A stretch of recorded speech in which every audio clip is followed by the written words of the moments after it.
ಮಾರ್ಕೆಟಲ್ಲಿ ಆ ಸಾವಯವ ಅನ್ನೋದು ಒಂದು ದಂಧೆ ಮಾಡ್ಕೊಂಬಿಟ್ಟವ್ರೆ. ಹೌದು. ಈ ಗಲ್ಲಿಗೂ ಒಂದು ಆರ್ಗ್ಯಾನಿಕ್ ಸ್ಟೋರ್ಗಳು. ಮಾರ್ಕೆಟಲ್ಲಿ ಯಾವುದು ಡಿಮ್ಯಾಂಡ್ ಅದೋ ಅದನ್ನ ಹಾಕಿದ್ರೆ ಮಾತ್ರ ರೈತ ಪ್ರೆಸೆಂಟ್ ಆಗಿ ಉಳಿತಾನೆ. ಯಾವ ರೀತಿ ದಳ್ಳಾಳಿ ಆಗಲಿ ಕಮಿಷನ್ ಏಜೆಂಟ್ಸ್ ಆಗಲಿ ಯಾರೂ ಇಲ್ಲ. ಇದು ಉಜ್ಜುತ್ತದೆ. ಇದೇನು ಆಗಿರಲ್ಲ, ಮೇಲೆ ಅಷ್ಟೇ ಆಗಿರ್ತದೆ, ಒಳಗಡೆ ನೀಟಾಗೇ ಇರ್ತದೆ, ಆದ್ರೆ ತಗೊಳ್ಳೋದಿಲ್ಲ. ಇದು ಕೆಮಿಕಲ್ ಹೊಡೆದ್ಬಿಟ್ಟಿದ್ರೆ ಭಾಳ ಚೆನ್ನಾಗಿದೆ. ಈಗ ಮಾರ್ಕೆಟಲ್ಲಿ 5 ರೂಪಾಯಿ ಸೋರೆಕಾಯಿ ಆದರೂ ನಾವು ರೈತಂಗೆ ಇವತ್ತು 18 ರೂಪಾಯಿ ಕೊಡ್ತಾ ಇದ್ದೀವಿ. 2 ಇಂಚ್ ನೀರಿದ್ರೆ 3 ಎಕರೆ ಮೇಂಟೈನ್ ಮಾಡ್ಬೋದು. ಅತಿ ಹೆಚ್ಚು ರಾಷ್ಟ್ರೀಯ ಪಕ್ಷಿಯಿಂದ ತೊಂದರೆ ನಮಗೆ. ಅವರೇ ಗಿಡದಲ್ಲಿ ನಮ್ಮ ಭಾಗದಲ್ಲಿ 1 ಲಕ್ಷ 2 ಲಕ್ಷ ಮಾಡಿರೋರು ಅವ್ರೆ ಅಲ್ವಾ. ಈ ಅವರೇ ಗಿಡ ಹಾಕಿ ಅವರೇ ಗಿಡ ಆದ್ರೆ ಬರೋದಿಲ್ಲ. ಮಿನಿಮಮ್ 30 ರೂಪಾಯಿ ಹೋದ್ರು ಇದು ಲಾಭನೇ. ಮಿನಿಮಮ್ 30 ಹೋದ್ರೂ ನಮಗೆ ಲಾಭನೇ. 2 ಟನ್ವರೆಗೂ ಸಪ್ಲೈ ಕೊಡ್ತೀವಿ. 2 ದಿನಕ್ಕೊಂದ್ಸರಿ. 2 ದಿನಕ್ಕೊಂದ್ಸರಿ. ಟೊಮೊಟೊ ಎಲ್ಲ 1000 kg, ಸೌತೆಕಾಯಿ 500 kg, ಆ ರೀತಿ ಎಲ್ಲ ಸಪ್ಲೈ ಕೊಡ್ತೀವಿ. ಕಂದಕ ಬದು 5 ಮೀಟ್ರ್ ಒಂದು ಕಂದಕ ಬದು ತೆಗೆದ್ರೆ ಆ ಥರದ 20 ಬದು ತೆಗೆದ್ರೆ 15,000 ಗೌರ್ಮೆಂಟೇ ಕೊಡ್ತೀವಿ. ಒಂದು ಚದರ ಮಣ್ಣು, ಈ ಮಣ್ಣಿದೆಯಲ್ಲ ಇದು, ಈ ಮಣ್ಣು ರೆಡಿ ಆಗೋಕ್ಕೆ 30 ವರ್ಷ ಬೇಕಾಗುತ್ತೆ. ಝೀರೋ ಕೆಮಿಕಲ್ ಇದು. Zero chemical sir. ಇದು ಬಾಟಲ್ ಗಾರ್ಡು ಸೋರೆಕಾಯಿ ಅಂತೀವಲ್ಲ ನಾವು, ಇದು ಔಷಧಿ ಚೀಪೆಸ್ಟ್ ಬೆಳೆ. 45 ದಿನಕ್ಕೆ ಅತಿ ಕಡಿಮೆ ಅವಧಿ ಬೆಳೆ. ನೀವು ಅವಾಗಲೇ ಹೇಳದಂತೆ. ಅಂದ್ರೆ ಇದು ಜಾಸ್ತಿ ಗೊಬ್ಬರನು ಬೇಳಲ್ವಾ ಹೇಗೆ? ಈ ಗೊಬ್ಬರ ಔಷಧಿ ಏನು ಕೊಡ್ಲಿಲ್ಲ ಅಂದ್ರೂ ನಾರ್ಮಲ್ ಆಗಿ ಬರ್ತಾ ಇರ್ತದೆ ಅದು. ಇದೇನು ತೊಂದರೆನೇ ಮಾಡಲ್ಲ ಇದು. ಏನಂದ್ರೆ ನೆಲದಲ್ಲಿ ಗೊಬ್ಬರ ತಾಕತ್ತಾಗಿದ್ಬಿಡ್ತು ಅಂದ್ರೆ ಆಟೋಮೆಟಿಕ್ ಡೆವಲಪ್ ಆಗ್ತದೆ, ಆಟೋಮೆಟಿಕ್ ಆಗಿ ಬರ್ತದೆ. ಇದು ಆಗ್ತಾಗಿಂದ ಒಂದ್ಸಲಿ ಔಷಧಿ ಹೊಡೆದಿದೀವಿ ಅಷ್ಟೇ, 1-2 ಸಲ ಔಷಧಿ ಹೊಡೆದಿರ್ಬೋದು, 2 ಕ್ಯಾನ್. ಇದು ಪ್ಯೂರ್ಲಿ ಆರ್ಗ್ಯಾನಿಕಲ್. ಇದು ಏನು ಬೇಕಾದ್ರೆ ಎಲ್ಲಿ ಬೇಕೋ ಚೆಕ್ ಮಾಡ್ಕೊಂಡ್ರೆ ಪಾಸ್ ಆಗೋಗ್ತದೆ. ಅಷ್ಟು ನೀಟ್ ಇದೆ, ಆರ್ಗ್ಯಾನಿಕ್. ಇದು ಚೆಕ್ಕಿಂಗ್ ಎಲ್ಲ ಆಗಿದೆ, ಯಾವುದೇ ರೀತಿ ಸಮಸ್ಯೆ ಇಲ್ಲ. ಇದು ಚೀಪೆಸ್ಟ್ ಬೆಳೆ. ಒಂದು 45 ದಿನಕ್ಕೆ ಬರೋದ್ರಿಂದ ಇದನ್ನ ಯಾವ ತಿಂಗಳಲ್ಲಿ ಹಾಕ್ಬೇಕು ಅಂದ್ರೆ ಮಾರ್ಚ್ ತಿಂಗಳಲ್ಲಿ ಹಾಕೊಂಡ್ರೆ ಬೆಟ್ರು. ಈ ಜನವರಿ ಫೆಬ್ರವರಿಗೆ ಬಂದ್ರೆ ರೇಟ್ ಇರೋದಿಲ್ಲ. ಮಾರ್ಚ್ ತಿಂಗಳಲ್ಲಿ ಹಾಕೊಂಡ್ರೆ ಆಮೇಲೆ ಡಿಮ್ಯಾಂಡ್ ಇರ್ತದೆ, ಬಿಸಿಲು ಹೆಚ್ಚಾಗ್ತದಲ್ಲ. ಒಂದು ಅವರೇಜ್ ಒಂದು 20-25 ರೂಪಾಯಿ ಇದ್ದೇ ಇರುತ್ತಲ್ಲ ಯಾವಾಗಲೂ. ಈಗ ಡೌನ್ ಇದೆ. ಇತ್ತು ಒಂದು 15 ದಿನದ ಮುಂಚೆ 35-40 ರೂಪೀಸ್ವರೆಗೂ ರೀಚ್ ಆಗಿತ್ತು. ಈಗ ಡೌನ್ ಆಗಿದೆ. ಇದಕ್ಕೆ ನೀರಿನ ನಿರ್ವಹಣೆ ನಿಮ್ದು ಬೇರೆ ಬೆಳೆಗಳಿಗೆ ಯಾವ ರೀತಿ ಕೊಡ್ತೀರಾ ಅದೇ ರೀತಿ? ಸೇಮ್ ನೀರಿನ ನಿರ್ವಹಣೆ. ಇದು ನಿಮ್ಮ 10 ಗುಂಟೆ ಜಾಗದಲ್ಲಿ ಇದೆಯಾ? ಒಂದು 5 ಕ್ವಿಂಟಲ್ ಇದೆ. ಕಮ್ಮಿ ಇದೆ ಜಾಗ. ಇದು ಕಮ್ಮಿ ಇದೆ ಜಾಗ. ಇದು ಸಮಗ್ರ ತರಕಾರಿ ಬೆಳೆಗಳಲ್ಲಿ ಎಲ್ಲಾ ಬೆಳೆಗಳ ಜೊತೆಗೆ ಇದು ಒಂದು ಹಾಕೊಂಡಿದ್ದೀವಿ. ಎಲ್ಲಾ ತರಕಾರಿನೂ ಇರಲಿ. ಇದು ನಮ್ಗೆ ನಮ್ಮ ಆರ್ಗ್ಯಾನಿಕ್ ಸಾವಂತದುರ್ಗ ಆರ್ಗ್ಯಾನಿಕ್ಗೆ ಇದು ಬೇಕೇ ಬೇಕು. ಅಲ್ಲಿ ಮಿನಿಮಮ್ 100 ಪೀಸ್ ಆರ್ಡರ್ ಇರ್ತದೆ ಡೈಲಿ, ದಿನ ಬಿಡ್ದಿನ, ಸೋಮವಾರ, ಬುಧವಾರ, ಶನಿವಾರ. ಈ ಸಾವಂತದುರ್ಗ FPO ಅದ್ರ ಬಗ್ಗೆ ನಾನು ಇಲ್ಲೊಂದು ಕ್ವಶನ್ ಕೇಳಬೇಕು. ಈ ನಿಮಗೆ ಈಗ 2 ದಿನದ ಒಂದ್ ಸರಿ ಅಂತ ಹೇಳಿದ್ರೆ, ನೀವೀಗ ಅವಾಗ ಒಂದ್ಸರಿ ಹೇಳಿದ್ರೆ ನೀವೊಂದು ಭೂಮಿ ಇದಕ್ಕೊಂದು ಕೊಡ್ತಾ ಇದ್ದೀರಾ ಅಂತ ಹೇಳ್ಬಿಟ್ಟು, ಈ ನಿಮ್ಮ FPO ದಿಂದ ನೀವು ಎಲ್ಲೆಲ್ಲಿ ಕಳಿಸ್ತಾ ಇದ್ದೀರಾ ಒಂದು ತರಕಾರಿಗಳನ್ನ? ಬರೀ ನೀವೊಬ್ರೇನಾ ಅಥವಾ ಎಷ್ಟು ಜನ ರೈತರು ನಿಮ್ ಜೊತೆ ಇದ್ದಾರೆ? ನಾವು ಒಟ್ಟು 300 ಜನದ ಒಂದು ಗುಂಪು. ಅದು 300 ಜನದ ಗುಂಪು, 300 ಜನ ರೈತರ ಗುಂಪು. ಅದರೊಳಗೆ ಒಂದು 55ರಿಂದ 60 ಜನ ತರಕಾರಿ ಬೆಳೆಯುವಂತ ರೈತರು. ಈ ಕಂಟಿನ್ಯೂಟಿ ವರ್ಷ ಪೂರ್ತಿ ತರಕಾರಿ ಬೆಳೆಯುವಂತ ರೈತರು. ಬೋರ್ವೆಲ್ ಇದೆ, ನೀರಾವರಿ ಇದೆ, ಅವ್ರದ್ದು ತರಕಾರಿ ಬೆಳೀತಾರೆ. ಅದನ್ನ ಅವ್ರ ಹತ್ರ ಎಲ್ಲ ರೈತರ ಹತ್ರ ಪ್ರೊಕ್ಯೂರ್ ಮಾಡ್ಕೊಂಡು ನಾವು ಈ ಭೂಮಿ ಫಾರ್ಮ್ಸ್ ಅಂತ ಒಂದಿದೆ, ಅವ್ರಿಗೆ ಕಳಿಸ್ತೀವಿ. ಸಸ್ಯ ಆರ್ಗ್ಯಾನಿಕ್ಸ್ ಅಂತ ಒಂದಿದೆ, ಅವ್ರಿಗೆ ಕಳಿಸ್ತೀವಿ. ಪೂರ್ಣ ಒಂದು CFL ಸ್ಕೂಲ್ ಕಳಿಸ್ತಾ ಇದೀವಿ, ಪೂರ್ಣ ಪ್ರಜ್ಞಾ ಸ್ಕೂಲ್ ಕಳಿಸ್ತೀವಿ. ಒಂದ್ 2-3 ಕಡೆ ಸಂತೆ ಅಂತ ಮಾಡ್ತೀವಿ, ಅಪಾರ್ಟ್ಮೆಂಟ್ ಬೇರೆ ಕಳಿಸ್ತಿದೀವಿ ನಾವು. ಈ ತರ ಕಳಿಸ್ತಿರೋದ್ರಿಂದ ಈಗ ಮಾರ್ಕೆಟಲ್ಲಿ 5 ರೂಪಾಯಿ ಸೋರೆಕಾಯಿ ಆದ್ರೂ ನಾವು ರೈತಂಗೆ ಇವತ್ತು 18 ರೂಪಾಯಿ ಕೊಡ್ತಾ ಇದೀವಿ. ಸೊ ನನ್ನ ಈ ಹಂತದಲ್ಲಿ ರೈತರಿಗೆ ಅಂದ್ರೆ ದಲ್ಲಾಳಿಗಳು ಇಲ್ಲದೆ, ನಮ್ಮ ದಲ್ಲಾಳಿಗಳಿಂದ ಒಂದು ಇದೇ ಇಲ್ಲ, ರೈತರಿಗೆ 18 ರೂಪಾಯಿ ಕೊಡ್ತಿದೀವಿ. ಪ್ಲಸ್ ಕಮಿಷನ್ ತಗೊಳ್ಳೋದಿಲ್ಲ. ವಾರಕ್ಕೊಂದ್ಸಲಿ ಪೇಮೆಂಟ್ ನಮ್ದು. ಪ್ರತಿ ಸೋಮವಾರನು ರೈತರಿಗೆ ಅವರ ಅಕೌಂಟ್ಗೆ ಇಲ್ಲ ಬೈ ಕ್ಯಾಶ್ ಆದ್ರೂ ಸರಿ, ಅಕೌಂಟ್ ಆದ್ರೂ ಸರಿ ಕೊಟ್ಬಿಡ್ತೀವಿ. ನಾವು ಪೇಮೆಂಟ್ ಮಾಡ್ತಿದ್ದೀವಿ. ಹೊಸ್ದಾಗಿ ಬಂದವ್ರಿಗೆ ಲೇಟ್ ಆಗ್ತದೆ ಅಕೌಂಟ್, ಹಂಗಾಗಿ ಕ್ಯಾಶ್ ಕೊಟ್ಬಿಡ್ತೀವಿ. ಅತಿ ಹೆಚ್ಚು ಅಮೌಂಟ್ ಇರೋರಿಗೆ ಡೈರೆಕ್ಟ್ DBT ಮಾಡ್ಬಿಡ್ತೀವಿ. ಭಾಳ ನೀಟಾಗಿ ಸಿಸ್ಟಮ್ಯಾಟಿಕ್ ಅಕೌಂಟಬಿಲಿಟಿಯಾಗಿ ಮಾಡ್ಕೊಂಡು ಹೋಗ್ತಿದ್ದೀವಿ. ರೈತರ ಗುಂಪಿದು. ಇದು ಯಾವ ರೀತಿ ದಳ್ಳಾಳಿ ಆಗಲಿ ಕಮಿಷನ್ ಏಜೆಂಟ್ಸ್ ಆಗಲಿ ಯಾರೂ ಇಲ್ಲ. 11 ಜನ ನಿರ್ದೇಶಕರಿದ್ದೀವಿ. ಅವರ ತೀರ್ಮಾನದ ಮೇಲೆ ನಡ್ಕೊಂಡು ಹೋಗ್ತಿದೆ. ಈಗ ಒಂದೊಂದೇ ಹೆಜ್ಜೆ ಇಡ್ತಾ ಇದ್ದೀವಿ. ಸೊ ಒಂದು ಎಷ್ಟು ಮಟ್ಟಿಗೆ ತರಕಾರಿಗಳು ಈ 2 ದಿನದಲ್ಲಿ ನಿಮ್ಮ ರೈತರಿಂದ ಪ್ರೊಕ್ಯೂರ್ಮೆಂಟ್ ಆಗುತ್ತೆ? ಒಂದು ಅಂದಾಜು ಒಂದು ಭೂಮಿ ಫಾರಮ್ಸ್ಗೆ 2 ಟನ್ವರೆಗೂ ಸಪ್ಲೈ ಕೊಡ್ತೀವಿ 2 ದಿನಕ್ಕೊಂದ್ಸರಿ. 2 ದಿನಕ್ಕೆ ಒಂದ್ಸರಿ. ಆಹಾ, ಟೊಮೊಟೊ ಎಲ್ಲ 1000 kg, ಸೌತೆಕಾಯಿ 500 kg, ಆ ರೀತಿ ಎಲ್ಲ ಸಪ್ಲೈ ಕೊಡ್ತೀವಿ. ಸೂಪರ್. ಈ ನಾವು ಸೆಂತೆಗೆ ತಗೊಂಡ್ರೆ ಮಿನಿಮಮ್ 20 kg ಅಷ್ಟೇ ತಗೊಳ್ಳೋದು. ಸೆಂತೆಗೆ ಸ್ಕೂಲ್ಗೆ ಕಳಿಸೋದು ಆಲ್ರೆಡಿ ಎಷ್ಟು ಇರ್ತದೋ ಅಷ್ಟು ತಗೊಳ್ತೀವಿ. ಒಂದೊಂದು ದಿನ 50 kg ಇರ್ತದೆ. ಎಲ್ಲ ತರಕಾರಿ ತಗೊಂಡ್ರೆ, ಈ ಸಂತೆಗೆ ಹೋಗೋದು ಎಲ್ಲ ತರಕಾರಿ ತಗೊಂಡ್ರೆ ಒಂದು 700-800 kg ಆಗ್ತದೆ. ಈಗ ಆರ್ಗ್ಯಾನಿಕಲ್ಲೇ ಮಾಡ್ತಾ ಇರೋದು ಕೆಲವೊಬ್ರು ರೈತರ ಹತ್ರ ತಗೊಳ್ತೀವಿ, ಅವ್ರಿಗೆ ಒಳ್ಳೆ ರೇಟು ಕೊಡ್ತಾ ಇದೀವಿ ನಾವು. ಈಗ ಮಾಮೂಲಿ 10 ರೂಪಾಯಿ ಟೊಮೆಟೊ ಕೊಡೋದಾಗ 25 ಕೊಡ್ತೀವಿ ನಾವು. ನಮ್ಗೆ ಅಲ್ಲಿ ಕಸ್ಟಮರು, ಕೆಲವು ಒಳ್ಳೆ ಕಸ್ಟಮರು ಅದೇ ರೀತಿ ಸಪೋರ್ಟ್ ಮಾಡ್ತಿದ್ದಾರೆ. ನಮ್ಗೆ ಅದು ಅನುಕೂಲ ನಮ್ಗೆ ಆಗ್ತಿರೋದು. ಅವ್ರಿಗೆ ಬೆಂಡಾಗಿದ್ರೆ ಇದು ಯಾಕಪ್ಪ ಬೆಂಡದೆ, ಇದು ಲೈಟಾಗಿ ಇಲ್ಲಂತೂ ಇಲ್ಲಿ ಊಜಿ ಚಿಚ್ಚದೆ, ಸಿಂಪಲ್ ಆಗಿ ಕಾಣಿಸ್ತದೆ ನಿಮ್ಗೆ ನೋಡಿ, ಇದು ಊಜಿ ಚಿಚ್ಚದೆ. ಇದೇನು ಆಗಿರಲ್ಲ, ಮೇಲೆ ಅಷ್ಟೇ ಆಗಿರ್ತದೆ, ಒಳಗಡೆ ನೀಟಾಗೇ ಇರ್ತದೆ, ಆದ್ರೆ ತಗೊಳ್ಳೋದಿಲ್ಲ. ಇದು ಕೆಮಿಕಲ್ ಹೊಡೆದ್ಬಿಟ್ಟಿದ್ರೆ ಭಾಳ ಚೆನ್ನಾಗಿರೋದು. ಅದು ಮೇಲ್ಗಡೆ ಲೇಯರ್ ಅಷ್ಟೇ, ಒಂದೊಂದು ಸಿಂಪಲ್ ಲೇಯರ್ ತೆಗೆದ್ರೆ ಆಯ್ತು, ಆರೋಗ್ಯಕ್ಕೆ ಒಳ್ಳೇದು. ಇದನ್ನ ಜನತೆಯನ್ನು ಪ್ರಮೋಟ್ ಮಾಡ್ಬೇಕು ನನ್ನ ಕೇಳೋದಾದ್ರೆ. ಹೌದು, ಅವಾಗ ನಿಮ್ಮ ಆರೋಗ್ಯ ಉಳಿತದೆ, ರೈತರು ಉಳಿತಾರೆ. ನಾವು ರೈತರು ಆರ್ಗ್ಯಾನಿಕ್ ನಾವು ಹೇಳೋದಕ್ಕೆ ಸರೋಗ್ತದೆ ಸರ್, ಇಲ್ಲಾಂದ್ರೆ ಭಾಳ ಕಷ್ಟ. ಜನಗಳಿಗೆ ಆರ್ಗ್ಯಾನಿಕ್ ಆಗಿ ಬೆಳೆದಾಗ ತರಕಾರಿಗಳು ಹೇಗಿರ್ತವೆ ಅನ್ನೋದ್ರದ್ದು ಒಂದು ಮಾಹಿತಿ ಬೇಕು. ಫಸ್ಟ್ ಮಾಹಿತಿ, ಅರಿವಿರ್ಬೇಕು, ಅರಿವು ಮೂಡಿಸ್ಬೇಕು ನಾವು ಕೂಡ. ಎಲ್ಲ ಚೆನ್ನಾಗಿ ಕಾಣೋದು ಎಲ್ಲದು ಆರ್ಗ್ಯಾನಿಕ್ ಅಲ್ಲ. ಚೆನ್ನಾಗಿ ಕಾಣ್ತಾ ಇದೆ ಅಂತ ಹೇಳಿದ್ರೆ ಅದ್ರಿಂದ ಇನ್ನೊಂದೇನೋ ಇರುತ್ತೆ. ಈಗಿನ ಮಾರ್ಕೆಟ್ ಅಲ್ಲಿ ಆ ಸಾವಯವ ಅನ್ನೋದು ಒಂದು ದಂಧೆ ಮಾಡ್ಕೊಂಬಿಟ್ಟವ್ರೆ. ಹೌದು, ಈ ಗಲ್ಲಿಗೂ ಒಂದು ಆರ್ಗ್ಯಾನಿಕ್ ಸ್ಟೋರ್ಗಳು. ಹೌದು, ಏನು ಅವ್ರ ಕೆಲಸ ಏನೋ, ನಮ್ದು ಆರ್ಗ್ಯಾನಿಕ್ ಸಾವಯವ ತರಕಾರಿ ಮಳಿಗೆ ಅಲ್ಲೆಲ್ಲ ಮಂಡಿಯಿಂದ ತಗೊಂಡೋಗ್ತಾರೆ, ಮಾರ್ತಾರೆ. ನಾವು ಆ ರೀತಿ ಮಾಡ್ತಲೇ ಇಲ್ಲ. ನಾವು ಆಯ್ದ ಕೆಲವೊಂದು ರೈತರ ಹತ್ರ ತಗೊಳ್ತಿದ್ದೀವಿ, ಅದನ್ನ ನಾವೇ ಹೋಗಿ ನಮ್ಮಲ್ಲಿ ಒಂದು ಸಾವಂದುರ್ಗ ಫಾರ್ಮರ್ ಪ್ರೊಡ್ಯೂಸ್ಗಳು ಒಬ್ರು ಫೀಲ್ಡ್ ಆಫೀಸರ್ ಇದ್ದಾರೆ, ಅವರೇ ಹೋಗಿ ನೋಡ್ತಾರೆ, ಇಂಥದ್ದೇ ಮಾಡಬೇಕು ಅಂತ ಹೇಳ್ತಿದ್ದಾರೆ. ಈಗ ಪ್ಲಸ್ ನಾವು ಅಗ್ರಿಮೆಂಟ್ ಮಾಡ್ಕೊತಾ ಇದ್ದೀವಿ ಭೂಮಿ ಫಾರಮ್ಸ್ ಜೊತೆ ಸೇರಿ, ರೈತರಿಗೆ ನಾವು ಸಾವಯವನೇ ಮಾಡಬೇಕು, ಸಪ್ಲೈ ಕೊಡಬೇಕು ಅಂತ. ಅದೇನಾದರೂ ಆಯಿತು ಅಂದರೆ ಒಳ್ಳೆ ಬೆಲೆ 50 ರೂಪಾಯಿ ಕುಕುಂಬರ್ 10 ರೂಪಾಯಿ ಅದೇ ಅಂದರೆ 50 ರೂಪಾಯಿ ಮಾರ್ಕೆಟಲ್ಲಿ ಅಗ್ರಿಮೆಂಟ್ ಮಾಡ್ಕೊಂಡ್ಬಿಡ್ತೀವಿ ಮುಂಚೆಗೆ. ಅವ್ರದ್ದೇ ಬಯೋ ಏನೇನು ಬೇಕೋ ಎಲ್ಲ ನಾವೇ ಕೊಟ್ಟು ನಾವೇ ಬೆಳೆಸ್ಕೊಳ್ಳೋದು ವಿತ್ ಅಗ್ರಿಮೆಂಟ್. ಸರ್, ಇದು ಚಿಗಡಿ ಫ್ಲಾಟ್ ಬೀನ್ಸ್ ಅಂತಾರೆ. ಇದು 1 ವರ್ಷದ ಕ್ರಾಪು. 1 ವರ್ಷದ ಕ್ರಾಪು. ಪಟದಿಂದ ಪಟಕ್ಕೆ 6 ಅಡಿ ಬೇಕು, ಸಸಿಯಿಂದ ಸಸಿಗೆ 2.5 ಅಡಿ 3 ಅಡಿ ಇದ್ರೆ ಸಾಕು. 6 ಅಡಿ ಬೇಕು. ಗಳ ಭಾಳ ಒಂದು 4 ಅಡಿಗೆಲ್ಲ ಒಂದೊಂದು ಗಳ ಇರಬೇಕು. ಈ ಫೋಲ್ ಇದಾವಲ್ಲ, ಹೌದು, 4 ಅಡಿ ಇರಬೇಕು. ಇದು ವರ್ಷ ಪೂರ್ತಿ ರೇಟ್ ಇರೋಂಥ ಬೆಳೆ. ಒಳ್ಳೆ ಬೆಳೆ ಇರೋಂಥ ಬೆಳೆ, ಅತಿ ಕಮ್ಮಿ ನೀರು ಕೇಳೋಂಥ ಬೆಳೆ. ಒಂದು 1/2 ಇಂಚ್ ನೀರು ಇದ್ರೂ ಅರ್ಧ ಎಕರೆ ಚಿಗಡಿಕಾಯಿ ಬೆಳೆದು ಬಿಡ್ಬೋದು ಇದನ್ನ ಅಲ್ವಾ. ಇದು ಕಮ್ಮಿ ನೀರಲ್ಲಿ ಒಂದು 80 ದಿನಕ್ಕೆ ಶಾಂಪಲ್ ಆಗ್ತದೆ. 75 to 80 ಡೇಸ್ ಶಾಂಪಲ್ ಆದ್ರೆ 1 ವರ್ಷ ಇರ್ತದೆ. 1 ವರ್ಷದ ಮೇಲೂ ಮಡಿಕೊಬೋದು ಇದನ್ನ, ಸಮಸ್ಯೆನೇ ಇಲ್ಲ. ಇದು ಈಗ ನಮ್ದ್ರಾಗ ಈಗ ಶಾಂಪಲ್ ಆಗಿರೋದು. ಇದು ನೆಕ್ಸ್ಟ್ ಡಿಸೆಂಬರ್ ನಾವು ಕೀಳ್ತಲೇ ಇರ್ತೀವಿ.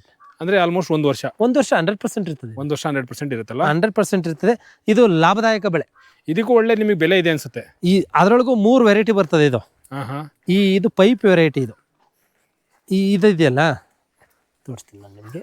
ಇದೆಯಲ್ಲ, ಇದು ಉದ್ದಕ್ಕಿರ್ತದೆ, ಹಸಿರು, ಸಿಕ್ಕಾಪಟ್ಟೆ ಹಸಿರು. ಮಾಮೂಲಿ ಚಿಗಡಿಕಾಯಿ ಫ್ಲಾಟ್ ಇರ್ತದೆ, ಫ್ಲಾಟ್ ಬೀನ್ಸ್ ಅಂತ ಬರ್ತದೆ. ಇದು ಪೈಪ್ ಅಂತಾರೆ ಇದನ್ನ. ಇದಕ್ಕೆ ಮಾರ್ಕೆಟಲ್ಲಿ ಡಿಮ್ಯಾಂಡ್. 100 ರೂಪಾಯಿ ಆಗಿದ್ದ ದಿನನೂ ಅದಿದು. ಇವತ್ತು ಎಲ್ಲಾ ತರಕಾರಿನೂ ಕ್ಯಾರೆಟ್ 20 ರೂಪಾಯಿ, ಇವತ್ತು ಇದು 55 ರೂಪಾಯಿ ಹೋಗ್ತದೆ ಕ್ಯಾರ್ ಮಾರ್ಕೆಟಲ್ಲಿ. ಕ್ಯಾರೆಟ್ 20 ರೂಪಾಯಿ ಅದು, ಇದು 55 ರೂಪಾಯಿ ಹೋಗ್ತದೆ. ಅದು ಖುಷಿ ಪಡೋ ವಿಚಾರ. ಈಗ ಇದು ಯಾವತ್ತೂ ರೇಟ್ ಇದ್ದೇ ಇರ್ತದೆ ನಮ್ಮ ಫೀಲ್ಡ್ ಅಲ್ಲಿ. ನೀವು ಯಾವತ್ತು ಬಂದ್ರು ಚಿಗಡಿಕಾಯಿ ಸಿಗ್ತದೆ, ಯಾವಾಗ ಬಂದ್ರು ಸಿಗುತ್ತೆ. ಇದನ್ನ ನಾವು ಯಾವತ್ತೂ ನಿಲ್ಸೇ ಇಲ್ಲ. ಸೊ ಈ ಹಂತದಲ್ಲಿ ನಾನು ಕೇಳಬೇಕು, ಇಷ್ಟೆಲ್ಲ ತರಕಾರಿಗಳು, ಹೂವು, ಈ ಬೆಳೆಗಳಿಗೆ ನೀವು ನೀರಿನ ವ್ಯವಸ್ಥೆನ ಹೇಗೆ ಮಾಡ್ಕೊಂಡಿದ್ದೀರಾ? ನೀರಿನ ವ್ಯವಸ್ಥೆ ನಮ್ದು 2 ಬೋರ್ವೆಲ್ ಇದೆ. 2 ಬೋರ್ವೆಲ್ ಇದೆ. 3.5 ಎಕರೆ ನಮ್ದು ಲ್ಯಾಂಡ್, ಒಟ್ಟು ಟೋಟಲ್ ಲ್ಯಾಂಡ್ 3.5 ಎಕರೆಲಿ 1 ಎಕರೆ ಕ್ರಾಪ್ ಬಂದು ನಮ್ದು ಅಡಿಕೆಗೆ ಸಪ್ರೇಟ್ 1 ಇಂಚು ಬೋರು ಸಪ್ರೇಟ್ ಮಾಡಿಬಿಟ್ಬಿಟ್ಟಿದ್ದೀವಿ. ಅದಕ್ಕೆ ಇನ್ನೊಂದರಲ್ಲಿ 2 ಇಂಚ್ ನೀರು ಬರುತ್ತೆ. ಅದನ್ನು ಪೂರ ಎಲ್ಲ ಡ್ರಿಪ್ ಇರಿಗೇಷನ್, ಯಾವುದು ಓಪನ್ ನಲ್ಲಿ ನೀರು ಕಟ್ಟೋದಿಲ್ಲ ನಾವು, ಎಲ್ಲ ಡ್ರಿಪ್ಪೆ. ಅದರೊಳಗೆ ಈ ಚಿಗಡಿ ಗಿಡಕ್ಕೆಲ್ಲ 3 ದಿನಕ್ಕೆ 1 ದಿನ ನೀರು, ಒಂದು ಅರ್ಧ ಗಂಟೆ 1 ಅವರ್. ಅತಿ ಹೆಚ್ಚು ನೀರು ಕೊಟ್ರೆ ಗಿಡಗಳು ಬೇರು ಕೊಳಿತವೆ, ನೀರು ಅಬ್ಸರ್ವ್ ಮಾಡೋ ಶಕ್ತಿ ಕಳ್ಕೊಂಡ್ಬಿಡ್ತದೆ. ಓಕೆ. ಎಲ್ಲ ಬೆಳೆಗಳಿಗೂ ಅಷ್ಟೇ ಒಂದು 20 ನಿಮಿಷ ಅರ್ಧ ಗಂಟೆ ನೀರು ಕೊಟ್ಟರೆ ಸಾಕು. 2 ಇಂಚ್ ನೀರಿದ್ರೆ 3 ಎಕರೆ ಮೇಂಟೈನ್ ಮಾಡ್ಬೋದು, ಸಮಸ್ಯೆ ಏನಿಲ್ಲ. ಅದ್ರ ಡ್ರಿಪ್ ಇರಲೇಬೇಕು. ಪ್ಲಸ್ಸು ಅತಿಯಾಗಿ ನೀರು ಬಳಸೋದಲ್ಲ, ಅಂತರ್ಜಲ ಕುಸಿತಕ್ಕೆ ನಾವೇ ಕಾರಣ ಆಗಿ ಹೋಗ್ತೀವಿ. ಹೌದು. ಸುತ್ತ ಜಾಗ ನಮ್ಮ ಜಮೀನು ಸುತ್ತ ಈ ಕಂದಕ ಬದುಗಳು ಬರ್ತವೆ. ಬದು ಹೊಡೆದು ನೀರು ಹಿಂಗಿಸ್ತಾರೆ. ಬೋರ್ವೆಲ್ ಇರ್ತದಲ್ಲ, ಅಂತರ್ಜಲ ರಿಚ್ ಆಗ್ತಾ ಹೋಗ್ತದೆ. ಇಲ್ಲ ಅಂದ್ರೆ ನಾವು ಬಂದಿದ್ದ ನೀರೆಲ್ಲ ಕೊಚ್ಕೊಂಡು ಆಚೆ ಹೋದ್ರೆ ಮಳೆ ನೀರನ್ನ ಹಿಂಗಿಸ್ಬೇಕು ಮೇಯ್ನು. ಹೌದು. ಇನ್ನೊಂದು ಏನಂದ್ರೆ ಖುಷಿ ಪಡೋ ವಿಚಾರ, ಮಳೆ ನೀರು ಹಿಂಗಿಸೋದಿಕ್ಕೆ ಸರ್ಕಾರದ ಪ್ರೋತ್ಸಾಹಧನ ಉಂಟು ಸರ್. ಒಂದು ಕಂದಕ ಬದು 5 ಮೀಟ್ರ್ ಒಂದು ಕಂದಕ ಬದು ತೆಗೆದ್ರೆ, ಆ ಥರದ 20 ಬದು ತೆಗೆದ್ರೆ 15,000 ಗೌರ್ಮೆಂಟೇ ಕೊಡ್ತದೆ, ಕೃಷಿ ಇಲಾಖೆನೇ ಕೊಡ್ತದೆ. ಕೃಷಿ ಇಲಾಖೆ ಕನ್ಸರ್ನ್ ಮಾಡಿದ್ರೆ ಹೋಗಿ ಒಂದು 15 ಟ್ರಂಚ್ ತೆಗೆದ್ಬಿಟ್ರೆ ನೀರು ಹಿಂಗ್ತದೆ. ನಮ್ದು ಇಲ್ಲೊಂದು ಪ್ಲಾಂಟ್ ಇದೆ, ನೀವು ಅಲ್ಲಿ ನಾವು ಏನು ಗಿಡ ಪ್ರಾಣ ಏನು ಕ್ಲೀನೇ ಮಾಡಿಲ್ಲ, ಹಂಗೆ ಬಿಟ್ಟಿದ್ದೀವಿ. ಗುಂಡಿ ಹೊಡೆದು ಬಿಟ್ಟುಬಿಟ್ಟಿದ್ದೀವಿ. ಬಂದಿದ್ದ ನೀರೆಲ್ಲ ಅಲ್ಲಿ ಹೋಗ್ತದೆ, ಅಂತರ್ಜಲ ಹಿಂಗ್ತದೆ. ನಮ್ಮ ಸ್ನೇಹಿತರೆಲ್ಲ ವರ್ಷಕ್ಕೊಂದು ಬೋರ್ ಹಾಕಿಸ್ತಾರೆ. ನಾವು ಬೋರ್ವೆಲ್ಲೇ ಕೊರ್ಸಲ್ಲ. ಯಾಕೆಂದ್ರೆ ನೀರು ಹಿಂಗಿಸ್ತಿದೀವಿ ನಾವು. ಓಕೆ. ಇಲ್ಲ ಅಂದ್ರೆ ಬೋರ್ಫೇಲ್ಗಳು ಆಗ್ತವೆ. ಬೋರ್ಫೇಲ್ ಆಗುತ್ತೆ. ನೀರು ಹಿಂಗಿಸೋದ್ರಿಂದ ಅಂತರ್ಜಲ ಹಿಂಗ್ದಷ್ಟು ನಮ್ಮ ಜಮೀನು ಸುತ್ತ ಬರೀ ಬದುಗಳೇ ಒಡಿಸಿರೋದು. ಉದ್ದೇಶಪೂರ್ವಕ ನಾವೇ ಒಡಿಸಿದ್ದೀವಿ. ಮಣ್ಣು ಹೋಗಿದ್ದ ಮಣ್ಣೆಲ್ಲ ಕೊಚ್ಕೊಂಡು ಹೋಗಿದ್ದ ಮಣ್ಣೆಲ್ಲ ಆ ಬದುಕು ತುಂಬ್ಕೊತದೆ, ನೀರು ಹಿಂಗ್ತದೆ. ಆ ಮಣ್ಣು ಅಲ್ಲೇ ಸಾಯಲ್ಲ, ಅಲ್ಲೇ ಉಳ್ಕೊತದೆ. ಹೌದು. ಒಂದು ಚದರ ಮಣ್ಣು, ಈ ಮಣ್ಣಿದೆಯಲ್ಲ ಇದು, ಈ ಮಣ್ಣು ರೆಡಿ ಆಗಕ್ಕೆ 30 ವರ್ಷ ಬೇಕಂತೆ. ಸಿಂಪಲ್ ಆಗಿ ಗೊಬ್ಬರ ಕ್ವಾಲಿಟಿ ಮಣ್ಣಿದೆಯಲ್ಲ, ಒಂದೇ ಒಂದು 1/2 ಇಂಚ್ ರೆಡಿ ಆಗಕ್ಕೆ ಕ್ವಾಲಿಟಿ ಮಣ್ಣು ಕೊಚ್ಕೊಂಡು ಹೊಂಟೋಯ್ತು ಅಂದ್ರೆ ಪ್ರಯೋಜನಕ್ಕೆ ಬರಲ್ಲ. ನಾವೆಲ್ಲೂ ಮಟನೇ ಮಾಡಿಲ್ಲ. ಯಾಕಪ್ಪ ಈ ಸ್ಟೆಪ್ ಅದೇ ಹಿಂಗದೆ, ಯಾಕಪ್ಪ ಲೆವೆಲ್ ಮಾಡ್ಕೊಂಬೋದಾಗಿತ್ತಲ್ಲ ಅನ್ಕೊಂಬೋದು ನೀವು. ನಾವೆಲ್ಲೂ ಮಾಡಿಲ್ಲ. ಹೆಂಗೆ ಸ್ಟೆಪ್ ಇತ್ತು ಅದೇ ರೀತಿ ಮಾಡ್ಕೊಂಡೇ ಹೋಗ್ತಾ ಇದ್ವಿ. ನಾವು ಲೆವೆಲ್ ಮಾಡೋ ಪ್ರೋಸೆಸ್ಗೆ ಹೋಗಿಲ್ಲ. ಚೆನ್ನಾಗಿರೋ ಕ್ವಾಲಿಟಿ ಮಣ್ಣಲ್ಲಿ ಆಚೆ ಹೊಂಟೋಗ್ತದಲ್ಲ, ಲೆವೆಲ್ ಮಾಡಿದಾಗ ಬದಿಗೆ ಹೋಗ್ತದೆ. ಹೌದು. ಬೆಳೆ ಬರೋದಿಲ್ಲ, ಕ್ವಾಲಿಟಿ ಬೆಳೆ. ಈಗ ನೀರಿನ ನಂತರ ಗೊಬ್ಬರದ ವಿಚಾರಕ್ಕೆ ನಾನು ಬರ್ತೀನಿ. ಓಕೆ. ಗೊಬ್ಬರವನ್ನ ಯಾವ ರೀತಿ ಕೊಡ್ತಾ ಇದ್ದೀರಾ, ಅದ್ರ ಬಗ್ಗೆ ಒಂದು ಮಾಹಿತಿ ಕೊಡ್ಬೋದಾ? ಗೊಬ್ಬರ ನೋಡೋದಾದ್ರೆ, ನಾವು ಫಸ್ಟ್ ಯಾವುದೇ ಬೆಳೆ ಮಾಡಬೇಕು ಅಂದ್ರೆ ನಮ್ದು ಹಸುಗಳಿದಾವೆ. ಒಂದು ದನಿನ ಗೊಬ್ಬರ, ಕೋಳಿ ಗೊಬ್ಬರ 2 ಮಿಕ್ಸ್ ಮಾಡ್ಕೋತೀವಿ. ಅದ್ರ ಜೊತೆಗೆ ಬೇವಿನ ಹಿಂಡಿ, ಹೊಂಗೆ ಹಿಂಡಿ, ಟ್ರೈಕೋಡರ್ಮಾ ಸೋಡೋಮಾನಸ್. ನಾವು ಮೊದಲು ಫೀಲ್ಡ್ಗೆ ಹಾಕ್ಬೇಕಾದ್ರೆ ಅದನ್ನ ಮಾಡೇ ಕ್ಲೀನಾಗಿ ಮಾಡಿ ಜಿಪ್ಸಮ್, ಅದ್ರ ಜೊತೆಗೆ ಜಿಪ್ಸಮ್ ಹಾಕ್ಬಿಟ್ಟು ಮಿಕ್ಸ್ ಮಾಡಿಬಿಟ್ಟು ಬಲ್ಕಲ್ಲಿ ಎರಚ್ಬಿಡ್ತೀವಿ ಭೂಮಿಗೆ. ನಾವು ಯಾವುದು 3 ತಿಂಗಳು ಬೆಳೆ ಯಾವುದು ಬೆಳೆಯೋದಿಲ್ಲ ನಾವು. ನೀವೆಲ್ಲಿ ನೋಡಿದ್ರು ಯಾಕಪ್ಪ 2 ಕ್ರಾಪ್ 3 ಕ್ರಾಪ್ ಬೆಳೆದಿದ್ದೀರಾ, ಅಷ್ಟೇ ಬೆಳೆಯೋದು ನಾವು. ಒಂದು ವರ್ಷಕ್ಕೆ ಒಂದ್ಸಲಿ ಈಗ ಗಿಡ ನೆಟ್ಟಿದ್ದೀವಿ ಅಂದ್ರೆ ಮಿನಿಮಮ್ 8 ರಿಂದ 10 ತಿಂಗಳು ಇರಲೇಬೇಕಿದು. ಈ ಗಿಡಗಳು ಎಲ್ಲ ಗಿಡನು, ಯಾವುದೇ ಗಿಡ. ಯಾಕೆ ಅಂದ್ರೆ ಈ ಪ್ರತಿ ಸಾರಿನೂ ಮಾಡ್ತಾ ಹೋದ್ರೆ ಖರ್ಚು ಹೆಚ್ಚಾಗ್ತದೆ. ಖರ್ಚು ಹೆಚ್ಚಾಯ್ತು ಅಂದ್ರೆ ರೈತಂಗೆ ನಷ್ಟ ಹೆಚ್ಚಾಗ್ತದೆ. ಇವಾಗ ಆಗ್ತಾ ಅಂದ್ರೆ ಒಂದು ವರ್ಷ ಬದನೆ ಗಿಡ ಬತ್ತು ಅಂದ್ರೆ ರೈತಂಗೆ ಲಾಭ. 2 ತಿಂಗಳು ರೇಟ್ ಸಿಗ್ಲಿಲ್ಲ ಅಂದ್ರೂ 2 ತಿಂಗಳು ರೇಟ್ ಸಿಗ್ತದೆ. ಸಾವಂತಿಗೆಲ್ಲೂ ಅಷ್ಟೇ, ನಾವು 2 ಕ್ರಾಪ್ ತೆಗಿತೀವಿ. ಯಾಕೆಂದ್ರೆ ಒಂದು ಕ್ರಾಪ್ ರೇಟ್ ಸಿಗ್ಲಿಲ್ಲ ಅಂದ್ರೆ ಒಂದು ಕ್ರಾಪ್ ಬರ್ತದೆ, ಕುಯಿಸ್ತೀವಿ, ಓಡಿಸ್ತೀವಿ. ಮತ್ತೆ ಗೊಬ್ಬರನೇ ಅತಿ ಹೆಚ್ಚಾಗ್ತೀವಿ. ದನಿನ ಗೊಬ್ಬರದ ಜೊತೆಗೆ ಕೋಳಿ ಗೊಬ್ಬರ ಮಿಕ್ಸ್ ಮಾಡಿಬಿಟ್ಟು ಒಂದು ಸ್ವಲ್ಪ ಕೆಬೆ ಮಣ್ಣು ಇರ್ತದಲ್ಲ, ಕೆಂಪು ಮಣ್ಣು, ಅದು ಮಿಕ್ಸ್ ಮಾಡ್ಕೊಂಡ್ಬಿಡ್ತೀವಿ. ಮಾಮೂಲಿ ಎರಚಿಬಿಡ್ತೀವಿ, ದಿಬ್ಬ ಹೊಡಿಸಿ ಮತ್ತೆ ದಿಬ್ಬಕ್ಕೆ ಮತ್ತೆ ಹಾಕ್ತೀವಿ. ಇದಕ್ಕೆ ಯಾಕೆ ನಾವು ಕವರ್ ಹಾಕಿಲ್ಲ ಯಾಕೆ ಅಂದ್ರೆ, ನಾವು ಇದಕ್ಕೆ ಅರ್ಜೆಂಟಲ್ಲಿ ಹಾಕ್ಬಿಟ್ಟು ನಾವು ಅವತ್ತು ಕವರ್ ಹಾಕಿದ್ರೆ ಇನ್ನೂ ಗಿಡ ಚೆನ್ನಾಗೇ ಇರೋದು, ಇನ್ನೂ ಚೆನ್ನಾಗಿರೋದು. ನೀರಿನ ನಿರ್ವಹಣೆ ಕಮ್ಮಿ ಆಗೋದು ನಮಗೆ. ಈಗ ನೀರಿನ ನಿರ್ವಹಣೆ ಹೆಚ್ಚಾಗ್ತದೆ, ಯಾಕಂದ್ರೆ ನೇರ ಬಿಸಿಲು ಬೀಳೋದ್ರಿಂದ ನೀರಿನ ನಿರ್ವಹಣೆ ಹೆಚ್ಚಾಗ್ತದೆ. ಬಟ್ ಆದ್ರೆ ಈ ಚಿಗಡಿ ಗಿಡಕ್ಕೆ ಕವರ್ ಹಾಕೋ ಅವಶ್ಯಕತೆ ಇಲ್ಲ. ಹಂಗಾಗಿ ಬರ್ತದೆ, ಇದು ಬಹಳ ನೀಟಾಗಿ ಬರ್ತದೆ ಅಷ್ಟೇ. ಗೌರ್ಮೆಂಟ್ ಇಂದ NPK ಇಂಥವೇನಾದ್ರು? ಗೌರ್ಮೆಂಟ್ ಇಂದ NPK ಬಳಸ್ಬೋದು, ಬಳಸಬಾರ್ದು ಅಂತ ಇಲ್ಲ. ಅದೇ ಕಾಸ್ಟ್ ಹೆವಿ ಆಗ್ತದೆ. ಈ DAP 10-26 ಪೊಟ್ಯಾಶು ಕಾಸ್ಟ್ ಹೆವಿ. ನಾವು ಅದನ್ನ ಸ್ವಲ್ಪ ಕಮ್ಮಿ ಪ್ರಮಾಣದಲ್ಲಿ ಬಳಸಬೇಕು. ಅದ್ರಾಗೂ ಸಾಯಿಲ್ ಟೆಸ್ಟ್ ಮಾಡಿಸಿ ಅದರಲ್ಲಿ ಕೊರತೆ ಇದೆ ಅಂದ್ರೆ ಜಿಂಕು, ಬೋರಾನು, ಮೈಕ್ರೋನ್ಯೂಟ್ರಿಯೆಂಟ್ಗಳ ಕೊರತೆ ಇದ್ರೆ ಬಳಸಬೇಕು. ಇಲ್ಲ ನಮಗೆ ಅವಶ್ಯಕತೆನೇ ಇರಲ್ಲ, ಯೂರಿಯಾ ತಂದು ಎರಚಿಬಿಟ್ರೆ ಅದು ಪ್ರಯೋಜನಕ್ಕೆ ಬರಲ್ಲ ಸರ್. ಪ್ರತಿ ಸರ್ತಿನೂ ನೀವು ಮಣ್ಣಿನ ಟೆಸ್ಟ್ ಮಾಡಿಸ್ತೀರಾ ಅಥವಾ ಪ್ರತಿ ವರ್ಷಕ್ಕೆ 2 ವರ್ಷಕ್ಕೆ ಒಂದ್ಸಲಿ ಸಾಯಿಲ್ ಟೆಸ್ಟ್ ಕಂಪಲ್ಸರಿ ನೀವೇ ಮಾಡ್ತೀರಾ ಅಥವಾ ನೀವು? ಇಲ್ಲ, ನಾವು ತಗೊಂಡು ಕೊಡ್ತೀವಿ. KVK, ನಾವು ಚಂದ್ರನಹಳ್ಳಿ ಮಾಗಡಿ KVKಲಿ ಬರೀ 50 ರೂಪಾಯಿ ದರದಲ್ಲಿ ಫ್ರೀಯಾಗೇ ಮಾಡ್ಕೊಡ್ತಾರೆ. 50 ರೂಪಾಯಿ 100 ರೂಪಾಯಿ ಕೊಟ್ಟರು ಮಾಡ್ಕೊಡ್ತಾರೆ, ಫ್ರೀಯಾಗೂ ಮಾಡ್ಕೊಡ್ತಾರೆ ಸರ್. ಇದು ಗಮ್ ಶೀಟು ಊಜಿಗೆ ಈ ಕಾಯಿ ಮೇಲೆಲ್ಲ ಚಿಚ್ಬಿಟ್ಟು ಹೊಂಟೋಗ್ತವೆ ಹುಳುಗಳು. ಹೌದು. ಅದು ಹಣ್ಣಾದಾಗ ಒಳ್ಳೆ ರಸದ ತರ ಬರ್ತದೆ, ಡ್ಯಾಮೇಜ್ ಆಗೋಗ್ತದೆ, ಯಾರು ಲೈಕ್ ಮಾಡಲ್ಲ. ಒಂದು 10 ಗುಂಟೆಗೆ ಒಂದು 50 ಗಮ್ ಶೀಟ್ ಕಟ್ಕೊಂಡ್ರೆ ಈ ಔಷಧಿ ನಾವು ಪೆಸ್ಟಿಸೈಡ್ ಹೊಡಿತೀವಲ್ಲ ಎಷ್ಟೋ ಕಂಟ್ರೋಲ್ ಆಗೋಗ್ತದೆ. ಇಲ್ಲ ಅಂದ್ರೆ ಈ ಸೀಸನ್ ಅಲ್ಲಿ ಯಾವುದೇ ನೋಡಿ ತೋರಿಸ್ತೀನಿ ಬೇಕಾದ್ರೆ, ಈ ರೀತಿ ಊಜಿ ಚಿಚ್ಬಿಟ್ಟಿರ್ತದೆ, ಅದಾಕೋದ್ರಿಂದ ಕಂಟ್ರೋಲ್ ಆಗ್ತದೆ. ಓಕೆ. ಇಲ್ಲ ಅಂದ್ರೆ ಕಂಟ್ರೋಲ್ಗೆ ಬರೋದಿಲ್ಲ. ಇಲ್ಲಿ ನೋಡಿ, ಇಲ್ಲಿ ಡಬ್ಬ ಇದೆ, ಇದ್ರಾಗೆಲ್ಲ ಊಜಿ ಬಿದ್ದಿದೆ, ಹುಳುಗಳಿದ್ದಾವೆ. ಇಲ್ಲೊಂದು ಸೋಲಾರ್ ಟ್ರಾಪ್ ಇದೆ ಅಲ್ಲಿ. ಸಾಯಂಕಾಲ ಆಯಿತು ಅಂದ್ರೆ 6 ಗಂಟೆಗೆ ಹತ್ಕೊಳ್ಳುತ್ತೆ, ಅದು ಲೈಟಿಂಗ್ಸ್ ಹತ್ಕೊಳ್ಳುತ್ತೆ. ಓಕೆ. ಆ ಲೈಟಿಂಗ್ಸ್ ಹತ್ಕೊಂಡ್ರೆ ಅಲ್ಲಿ ಬಂದು ಹುಳ ಬಂದು ಅಲ್ಲಿ ಆಕರ್ಷಣೆ ಆಗ ಲೈಟ್ ಹೊಡೆದ ತಕ್ಷಣ ಅವೇ ಸತ್ತೋಗ್ತವೆ. ಇಲ್ಲಿ ಊಜಿ ಜೊತೆಗೆ ಈ ಕಾಡು ಪ್ರಾಣಿಗಳ ಉಪಟಳ ಎಲ್ಲ ಹೆಂಗಿದೆ? ಚಿರತೆ ಇದೆ, ಚಿರತೆನೂ ಇದೆ, ಕರಡಿನೂ ಇದೆ. ಚಿರತೆ ಮತ್ತೆ ಕರಡಿ ಇದೆ. ಈ ಕಾಡಂದಿ ಇಂಥವೆಲ್ಲ? ಕಾಡಂದಿ ಕಮ್ಮಿ, ಎಲ್ಲೋ ಚಿರತೆ ಎಲ್ಲೋ ರೇರ್ ಕಾಣೋದು, 6 ತಿಂಗಳಿಗೋ ವರ್ಷಕ್ಕೋ. ಕಾಡಂದಿಗಳು ಕಾಣಿಸ್ತಾ ಇರ್ತವೆ, ನರಿಗಳಿದಾವೆ. ಓಕೆ. ನರಿಗಳು ಕಾಣಿಸ್ತವೆ. ಈ ತರಕಾರಿ ಬೆಳೆಗೆ ಇಲ್ಲಿ ಕೇಳಬೇಕಾಗಿದ್ದಂತೆ ನವಿಲುಗಳು ಅತಿ ಹೆಚ್ಚು ರಾಷ್ಟ್ರೀಯ ಪಕ್ಷಿಯಿಂದ ತೊಂದರೆ ನಮಗೆ. ರಾಷ್ಟ್ರೀಯ ಪಕ್ಷಿಯಿಂದ ಬಹಳ ತೊಂದರೆ. ಇದನ್ನ ಅರಣ್ಯ ಸಚಿವರು ಗಮನಕ್ಕೆ ತಂದ್ಬಿಡಿ ಸಾಧ್ಯವಾದ್ರೆ. ಎಷ್ಟು ತೊಂದರೆ ಆಗ್ತಿದಾವೆ ಅಂದ್ರೆ ಸರ್, ನಾವು ಸಸಿ ಹಿಂಗ್ ಉಣ್ಕೊಂಡು ಹೋಗಿರ್ತೀವಿ, ಇವತ್ತು ಬೆಳಿಗ್ಗೆ ಅಷ್ಟೊತ್ತಿಗೆಲ್ಲ ಕುಕ್ಬಿಟ್ಟಿರ್ತೇವೆ. ಅದನ್ನ ಯಾವುದೇ ರೀತಿ ಬೇಟೆ ಆಡೋಂಗಿಲ್ಲ, ಅದು ಅಫೆನ್ಸ್. ಅದು ನಮ್ಮ ಇದ್ರಾಗೆ ಪೂಜೆ ಮಾಡ್ತಾರೆ. ಹೌದು. ಹಾಗಾಗಿ ಈಗ ನಮ್ಮ ರೈತರ ಪರಿಸ್ಥಿತಿ ಹೆಂಗಾಗ್ಬಿಟ್ಟದೆ ಅಂದ್ರೆ, ನಾವು ಇವತ್ತು ಸೋತೆ ಗಿಡ ಉಣೋಗಿರ್ತೀವಿ, ನಾಳೆ ಅಷ್ಟು ಸೋತೆ ಗಿಡನೇ ಇರಲ್ಲ. ಏನು ಮಾಡೋದು, ಇದಕ್ಕೆ ಪರಿಹಾರ ಏನು ಅಂತ ನಾನು ಇಲ್ಲಿವರೆಗೂ ಗೊಂದಲದಲ್ಲೇ ಇದ್ದೀವಿ. ರಾಷ್ಟ್ರೀಯ ಪಕ್ಷಿ ಅರಣ್ಯ ಸಚಿವರ ಹತ್ರ ಗಮನಕ್ಕಾದ್ರೂ ತನ್ರಿ, ಇಲ್ಲಾಂದ್ರೆ ರೈತರ ಕಾಂಪೋಸಿಷನ್ ಕೇಳಕ್ ನಿಲ್ತಾರೆ. ಇನ್ನು ಸ್ವಲ್ಪ ದಿನ ಆದ್ರೆ ಅಲ್ವಾ ಭಾಳ ಕಷ್ಟ ಆಗ್ತದೆ ಸರ್, ಗಿಡನೇ ಉಳಿಯಲ್ಲ. ನಾನೇ ಅಲ್ಲಿ ಕುಕುಂಬರ್ ಹಾಕಿ ಬೆಳಗಿನ ಸಾಯಂಕಾಲ ತನಕ ಕಾಯ್ಬೇಕು, ಗಿಡ ಒಂದು ರೇಂಜ್ ಬರೋವರೆಗೂ. ಹೀರೆ ಗಿಡ, ಏನೇ ಗಿಡ, ಅದ್ರಾಗೂ ಹೂವಿನ ಗಿಡ ಒಂದು ಬಿಟ್ಟಿದ್ದು ಮಿಕ್ಕಿದ ಎಲ್ಲ ಗಿಡನೂ ಕುಗ್ತವೆ. ಚೆಂಡು ಹೂವಿನ ಗಿಡನೂ ಸಹ ಬಿಡ್ತಾ ಇಲ್ಲ, ಅವು ಮೇಯ್ಕೊಂಡು ಹೋಗ್ತಿದ್ದಾವೆ. ಅದು ರೈತರಿಗೆ ಭಾಳ ತೊಂದರೆನೇ ಸದ್ಯಕ್ಕೆ. ಏನೋ ರೈತರು ಅಡ್ಜಸ್ಟ್ ಮಾಡ್ಕೊಂಡು ಈಗ ಹೋಗ್ತಾ ಇದ್ದೀವಿ. ಸೊ ನೀವು ಅವಾಗ ಹೇಳಿದ್ರಲ್ಲ ನರಿಗಳು ಅಂತೇಳಿ, ಆ ನರಿಗಳೆಲ್ಲ ಒಂದು ಹಂತದಲ್ಲಿದ್ದರೆ ನವಿಲುಗಳೆಲ್ಲ ಒಂದು ಹಂತದಲ್ಲಿ ಇರ್ತವೆ. ಅದು ಬ್ಯಾಲೆನ್ಸಿಂಗು ಬರೋದು ಭಾಳ ಕಷ್ಟ. ನಾವು ಆಲ್ರೆಡಿ ಪ್ರಕೃತಿನ ಹಾಳು ಮಾಡಿಬಿಟ್ಟಿದ್ದೀವಿ. ನನ್ನ ಮನಸ್ಥಿತಿಯಲ್ಲಿ ಪ್ರಕೃತಿನ ಹಾಳು ಮಾಡಿಬಿಟ್ಟಿದ್ದೀವಿ ಸರ್. ಈ ಗೊಬ್ಬರದ ನಿರ್ವಹಣೆ ಅಂದ್ರಲ್ಲ, ನಾವು ಜೀವಾಮೃತ ಫಸ್ಟ್ ಹಾಕೋದಕ್ಕಿಂತ ಮುಂಚೆ ಪ್ರತಿ ಸಸಿಗೂ ಜೀವಾಮೃತ ಹಾಕ್ತೀವಿ. ಇದಕ್ಕೆ ಜೀವಾಮೃತ ಮಾಡೋದಕ್ಕೆ ನಾವು ಬೆಲ್ಲ, ಸಗಣಿ, ಗಂಜಲ, ಕಡಲೆ ಹಿಟ್ಟು ಎಲ್ಲ ಬೆಳೆಸಿ ರೆಡಿ ಮಾಡ್ಕೊಂಡಿರ್ತೀವಿ. ಪ್ರತಿ ಗಿಡಕ್ಕೂ ಹಾಕ್ತೀವಿ, ಒಂದು 50 ml 100 ml ಹಾಕೊಂಡು ಹೋಗ್ತೀವಿ. ಆಮೇಲೆ ಪ್ಲಸ್ ದಿಬ್ಬಕ್ಕೆ ಹಾಕ್ಬಿಡ್ತೀವಿ. ಇದು ಯಾವ್ದು ಗಿಡಗಳು ಸರ್? ಇದು ಸೌತೆ ಗಿಡ ಸರ್. ಇದು ಸೌತೆ ಆಗ್ರೋ ಏಷ್ಯಾ ಕಂಪ್ನಿದು ವೈಟ್ ಸೌತೆ. ಕೆಳಭಾಗದಲ್ಲಿ ಗ್ರೀನ್ ಸೌತೆ, ನೇತ್ರ ಅಂತ ಇದೆ. ಸೌತೆ ಅಂದ್ರೆ ಇದಲ್ಲ ಮಂಗಳೂರು ಸೌತೆ ಅಲ್ಲ, ನಾರ್ಮಲ್ ಸೌತೆ. ಇದು ಕಚಂಬರ್ ಸೌತೆ.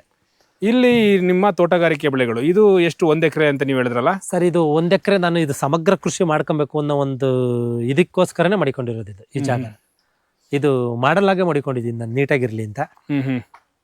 ಇದೆಲ್ಲ ಕಮರ್ಷಿಯಲ್ ಕ್ರಾಪ್ ಹೋಗಿದ್ದೀನಿ. Commercial crop. ಇಲ್ಲಿ ತೆಂಗಿದೆ, ಇದೆಲ್ಲ 4 ವರ್ಷದ ತೆಂಗಿದು. ಭಾಳ ಅದನ್ನು ಚೆನ್ನಾಗಿ ಮೇಂಟೈನ್ ಮಾಡಿದ್ದೀನಿ. ಹೌದು, 4 ವರ್ಷದ ತೆಂಗು. ಇಲ್ಲಿ ಪೆಪ್ಪರ್ ಇದೆ, ಇಲ್ಲಿ ನೋಡ್ಬೋದು. ಇಲ್ಲಿ ಪೆಪ್ಪರು. ಹೌದು, ಇಲ್ಲಿ ಪೆಪ್ಪರ್ ಇದೆ.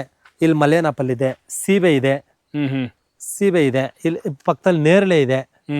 ಇಲ್ಲಿ ಹಣ್ಣಿನ ಗಿಡಗಳೇ ಒಂದು 50 ರಿಂದ 60 ವೆರೈಟಿ ಇವೆ. 60 ವೆರೈಟಿ ಹಣ್ಣಿನ ಗಿಡ ಇದಾವೆ. ಇಲ್ಲಿ ಮೇಲ್ಗಡೆ ನಿಮ್ಮ ಮೇಲ್ಭಾಗದಲ್ಲಿ ಕಿತ್ಲಿ ನೋಡಿ, ಅಲ್ಲಿ ಬಿಟ್ಟಿದೆ. ಹೌದು, ಕಿತ್ತಳೆ ಇದೆಯಾ ಅಲ್ಲಿ? ಅಲ್ಲಿ ಮೂಸಂಬಿ, ಬಟರ್ ಫ್ರೂಟ್ ತೋರಿಸ್ತೀನಿ ಬೇಕಾದ್ರೆ. ಎಷ್ಟು ಪೀಚ್ ಆಗಿದೆ ಅಂದ್ರೆ. ಕಾರ್ಡಮಮ್ಮು ಇತ್ತು ನಮ್ಮ ಜಾಗದಲ್ಲಿ, ಇಲ್ಲಿ ಕಾರ್ಡಮಮ್ ಇದೆ ನೋಡಿ ಬೇಕಾದ್ರೆ. ಏಲಕ್ಕಿ. ಅಲ್ಲಿ ಎಲ್ಲಾ ಬೆಳೆಗಳನ್ನ ನೀವು ಇಲ್ಲಿ ತೋಟಗಾರಿಕೆ ಇದರಲ್ಲೂ ಇಂಟ್ರೊಡ್ಯೂಸ್ ಮಾಡ್ಕೊಂಡಿದ್ದೀರಿ? ಹೌದು, ಇದು ಕಾರ್ಡಮಮ್, ಏಲಕ್ಕಿ. ಒಂದು ಗಿಡದಲ್ಲಿ 1 kg ಹಾರ್ವೆಸ್ಟ್ ಮಾಡ್ಬೋದು. ನೇರಳೆ. ಈ ತೋಟಗಾರಿಕೆ ಬೆಳೆ ಅಂದ್ರೆ ತರಕಾರಿ ಬೆಳೆ ಜೊತೆಗೆ ಒಂದು ತೋಟಗಾರಿಕೆಯನ್ನು ಒಂದು ಸಣ್ಣ ಒಂದು ಜಾಗದಲ್ಲಿ ಇದು ಮಾಡ್ಕೊಂಡು. ಹೌದು, ಇದು 1 ಎಕರೆ 1.25 ಎಕರೆ ಇದೆ. ಇದರ ಅದೇ ರೀತಿ ಇರ್ಲಿ ಅಂತ ಅಡಿಕೆ ಇದೆ. ಅಡಿಕೆ ಮೇಜರು, ತೆಂಗು ಮೇಯ್ನು. ಇದೆಲ್ಲ ಪೂರ್ತಿ ಸಾವಯವದಲ್ಲೇ ಇದೆ. ಇದಕ್ಕೆ ಝೀರೋ ಕೆಮಿಕಲ್. ಝೀರೋ ಕೆಮಿಕಲ್ ಇದು ಲ್ಯಾಂಡ್ ಅದಕ್ಕೋಸ್ಕರನೇ ಮಡಗಿರೋದು ಇದನ್ನ. ಯಾಕೆ ಅಡಿಕೆಗೆ ಕೆಮಿಕಲ್ ಕೊಟ್ಟು ಅಂದ್ರೆ ಬೇಗ ಡೆವಲಪ್ ಆಗ್ತದೆ, ಬೇಗ ಹೋಗ್ತದೆ. ಪ್ಲಸ್ ಇದೇನು ಬರೋದೇ ಇಲ್ಲ ಆಮೇಲೆ. ಅದಕ್ಕೋಸ್ಕರನೇ ಇದಕ್ಕೆ 0 ಕೆಮಿಕಲ್ಲೇ ಯೂಸ್ ಮಾಡಿಲ್ಲ ಇಲ್ಲಿವರೆಗೂ. ಎರೆಹುಳನ್ನ ಬಗದ್ರೆ ಸಿಗ್ತವೆ ಇದ್ರೊಳಗೆ ಬೇಕಾದ್ರೆ, ಅಷ್ಟು ಎರೆಹುಳು ಇದಾವೆ. ಎಷ್ಟು ಗಿಡಗಳಿದಾವೆ ಈಗ? ಅಡಿಕೆ ಬಂದು 1100 ಇದಾವೆ. 1100. ತೆಂಗು ಬಂದು 80 ಇದಾವೆ. 1100 ಅಂದ್ರೆ ಸ್ವಲ್ಪ ಹತ್ರಕ್ಕೆ ಹಾಕೊಂಡಿದ್ದೀರಾ? ಅದು ನಾನು 5.5 ಅಡಿಗೆ ಒಂದು ಅಡಿಕೆ ಗಿಡ, ಅಗಲ ಬಂದು 9 ಅಡಿ. ಅಗಲ 9 ಅಡಿ. ಅಗಲ 9 ಅಡಿ ಮಾಡಿದ್ದೀನಿ. 1 ಎಕರೆ 20 ಗುಂಟೆಯಲ್ಲಿ 1100 ಅಡಿಕೆ ಗಿಡ ಇದಾವೆ. ಯಾಕೆ ಆ ರೀತಿ ಮಾಡಿರೋದು ಅಂದ್ರೆ ನಾವು ಉಳುಮೆ ಮಾಡಲ್ಲ ಅಡಿಕೆ ಗಿಡದ. ಅಡಿಕೆ ಗಿಡಗೆ ಉಳುಮೆ ಮಾಡೋ ಅವಶ್ಯಕತೆನೇ ಇಲ್ಲ. ಹೌದು. ಒಂದು ರೇಂಜ್ಗೆ ಬಂದ್ಮೇಲೆ ಒಂಬಳೆ ಹೊಡೆಯೋ ಟೈಮ್ಗೆ ಇದು ಮಧ್ಯದ ಮಾತ್ರ ಉಳುಮೆ ಮಾಡ್ಕೋತೀವಿ ಅಷ್ಟೇ. ಇದ್ಯಾವ್ದು? ತಿಪ್ಟೂರು ತಳಿನ ಯಾವ್ದು? ಯಾವ್ದು? ತಿಪ್ಟೂರು ತೆಂಗು. ಅಡಿಕೆ ಬಂದು ತುಮಕೂರು. ಇದಿಷ್ಟು ನನ್ನ ಸಣ್ಣ ತೋಟದ ಪರಿಚಯ. ನಿಮಗೇನಾದರೂ ಮಾಹಿತಿ ಬೇಕಾದಲ್ಲಿ ಕೆಳಗಡೆ ನಂಬರು, ಅಡ್ರೆಸ್ಸು ಡಿಸ್ಪ್ಲೇ ಆಗ್ತಿರ್ತದೆ. ನೀವು ಸಂಜೆ 6ರಿಂದ 8 ಗಂಟೆ ಒಳಗಡೆ ಬೇಕಾದ್ರೆ ಏನಾದರೂ ಮಾಹಿತಿ ಬೇಕಾದಲ್ಲಿ, ಹೆಚ್ಚಿನ ಮಾಹಿತಿ ಬೇಕಾದಲ್ಲಿ ನಮ್ಗೆ ಕರೆ ಮಾಡಿದ್ರೆ ನಾನು ಅದಕ್ಕೆ ಇನ್ಫಾರ್ಮೇಷನ್ ಕೊಡ್ತೀನಿ.